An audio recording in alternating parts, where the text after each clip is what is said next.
Nilikuwa naangalia haya maigizo haya ya Wakatoliki. Wamekwenda kumshtaki Father Kitima.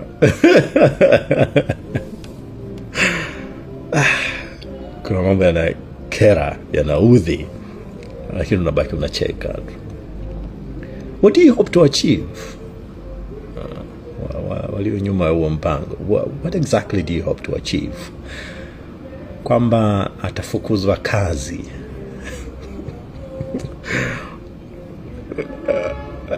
Kama Father Kitima anategemea mshahara wa upadre, kama unadhani Father Kitima anategemea mshahara wa upadre, Father Kitima ni mwanasheria na amebobea kweli kweli,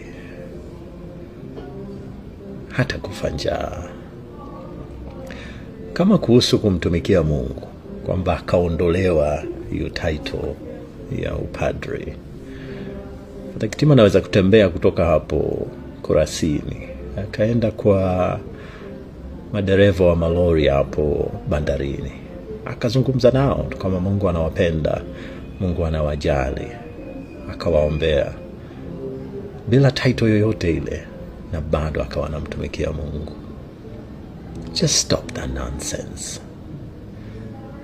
Huo muda na resources mnazotumia, kwa nini msiwape haki watu waliodhulumiwa? Just stop that nonsense.